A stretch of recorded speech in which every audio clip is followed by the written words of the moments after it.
Hmm. Today I will shut down all my nuclear power plants. Yes, I think I'll do that. Turn them off. Shut them down. I don't like them. Just in blackout in Berlin, hitting power plant offline. 370,000 households reportedly without electricity and heating. Hot water supply is also interrupted. Yes, I don't care. I did that. Haha. I am the politician. I can do that. Haha. Now, obviously, shutting down the nuclear power plants doesn't mean that this is why the heating power plant went offline. But you would think logic would dictate that during an energy crisis, more energy is better rather than less. Unfortunately, the peasantry doesn't really understand how electricity works. They think that electricity is this thing that is coming from the walls. It's magical. It's like the genie from Aladdin. But in reality, most of the electric grid wasn't even planned with this level of demand in mind. I mean, think about it. When your grandmother was alive, what exactly did she consume? She probably had a black and white television, if it was from Eastern Europe, and she had a refrigerator, plus she turned on the lights.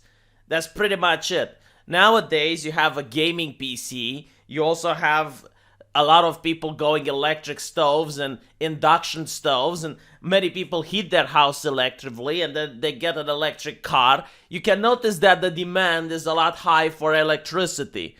So when there is more demand from the electricity and there's less production, do you know what happens? The power plants go offline. It short circuits. That's what happens.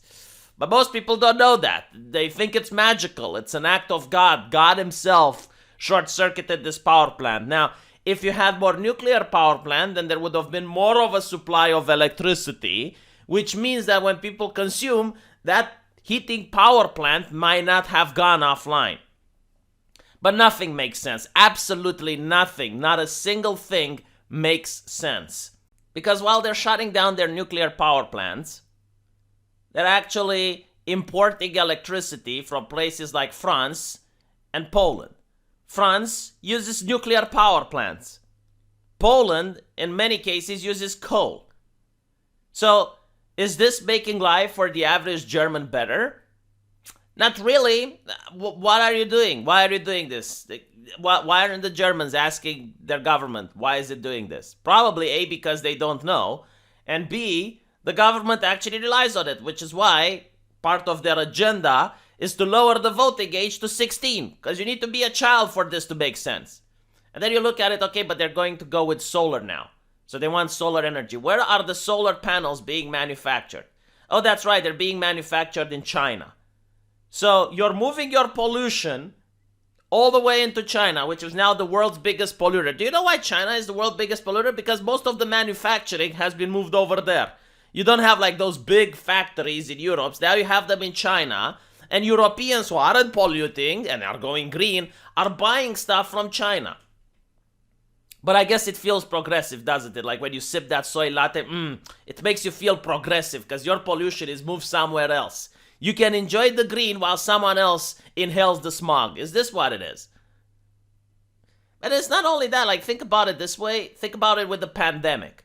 I mean, no one is talking about it for some reason. Not a single person is talking about the fact that all these masks that you have to wear contain microplastics. And a lot of these masks end up in the ocean. And then you also have the testing kits. The testing kits also are made out of plastic. Once you use a testing kit, you have to throw it away. So you're throwing plastic. So all of a sudden, plastic and pollution isn't the problem. No environmental activist is talking about this issue at all because we need to save grandma. But on the other hand, a lot of people are encouraged to do vasectomies by the media because they want to lower the population of the earth. So to pollute less, right? Because more people, more pollution. Less people, less pollution. So which one is it? Can you pick one? Like, do we need to save grandma or do we need to lower the population? Like, can you please make up your mind? What is up with these conflicting messages? And I don't get why people aren't upset about the conflicting messages. You know, pointing out hypocrisy isn't to get people who are hypocritical to stop, but it's to get the people who aren't hypocritical, the average masses, to start being a little bit outraged and start asking questions and demand answers. What are you doing? Why are you banning plastic straws from McDonald's? But on the other hand, you are forcing people to buy masks that have microplastics. Like, which one is it? And it doesn't stop there, by the way. I mean, right now we are under an energy crisis. And one of the solutions is the Nord Stream pipeline, which is coming from Russia all the way to Germany. And environmental activists are managing to protest that. During an energy crisis, the environmental activists are getting what they want. So let me just explain to you what's going on, okay? This is a case that came from Romania recently. A guy opened his heating bill and he had to call the ambulance because he was feeling sick. He had to pay around $400 for 1 month to heat his house, and the guy makes around $200 per month. Like, he doesn't know how he's going to pay that. Okay, this is real. This is happening. Like, there are people who can't heat their homes anymore. They can't cook food. They can't heat their homes. They can't do any of these things. What are the environmentalist solution for that? You know, all these people who are desperate, they need to surround the environmentalists with their hands raised and be like, okay, Mr. Environmentalist, I know you're a rich fuck and you don't care about this, but I'm starving. I can't put food on the table. Give me money. Give me cash. What is your solution? Look me in the eye as you're doing this to me. Please give me money.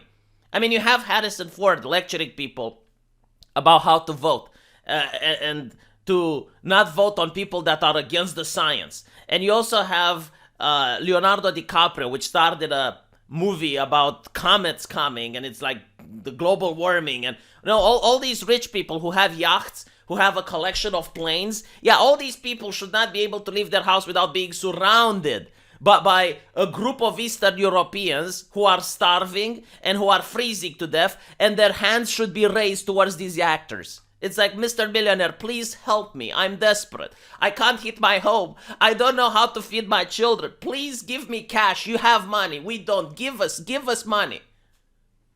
That's how every single moment should be. Like, they should not be able to open their eyes without seeing an army of hands lifted up towards them. Like, please give us cash. Give us some of your wealth. We don't have anything. Because I don't think these politicians and these actors understand the consequences of their actions. I don't think they know the people that are hurting. So maybe if they would visualize those people, they might at least still do what they're doing, but they would do it with a little bit of a heavier heart. Like, when they close their eyes at night, at least they would see that little grandma, which is starving in the cold because she can't pay the heating bill. You know what? Like, I also am an open border activist now. I hope that in the future, especially now that Germany is trying to pass another legislation which would prevent Romanians from heating their homes using firewood. So we're talking about entire villages that aren't connected to electricity or gas, and that's the only way they can heat their homes during a minus 20 degrees winter. I hope that those villages are going to emigrate to Germany as climate refugees. Because it would actually, like, literally be the definition of a climate refugee. It's like, okay, you're not letting me heat my home?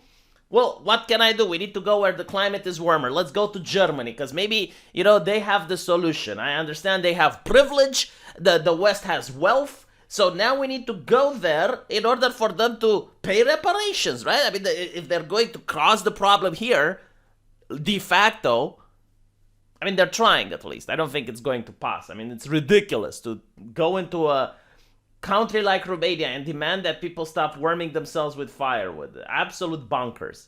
But for some reason, like, people don't make the connections. Like, you have all these rich people that are lecturing you. And the funny fact is that they're actors. Like, they're literally paid to act. That's what they do. Like, they read a script.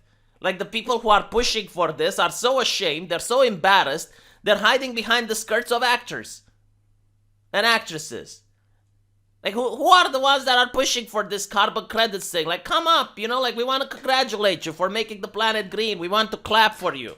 Like, why are you hiding away your credit? Your name should be etched into the annals of human history. Like, you're the ones that manage to push for these changes.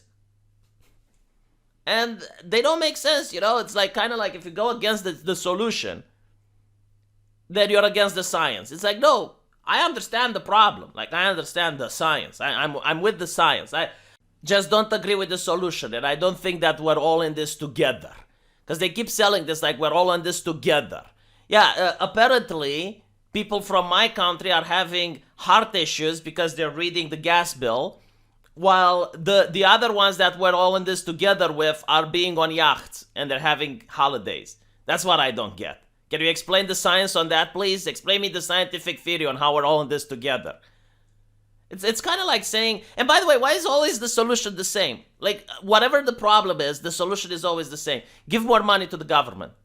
Every single time. It's like if you give more money to the government, everything just goes away. So in a monarchy where the government has everything, like the king rules over everyone, they're in utopia, right? Because like you can't complain about that anymore. Like the government has all the money and it has all the rights.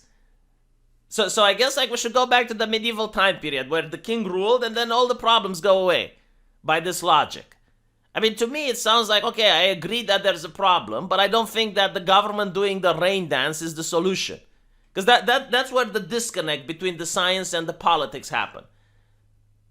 Like, I think the solution is probably more nuclear, but do you even get to have this discussion? Is this even on the table? Can we even talk about it? Probably not. And the solution is to also convince China to stop polluting. How are you going to do that? What does the science say about it? Huh? Maybe you should ask Dr. Fauci. Here's the science. So the fun fact is that most Europeans don't even know about the carbon system. So they don't even know why gas prices are going up. And I'm not saying the carbon system, the carbon credit system is the reason, the only reason. It's one of the reasons. Like, the prices are up and you have things which are making it go higher. You'd think those things should be removed now until you have a solution. Like, this is what really bothers me, is there's a lot of people who are happy that this is happening, but those people don't seem to live in poverty, so they don't understand how it's like to live in the cold. But imagine that your oven breaks down, and then whenever you cook, there's smoke coming out. So it's very difficult to live in your house because there's smoke all the time. Now, unless you can have a new oven, you're not going to throw away the current one, are you? Even if you can't repair it, because like if you throw it away, how are you going to cook your food? So in order to replace it, you first need to come up with a solution for a new one, and then you replace it. You don't throw it away and then you starve to death.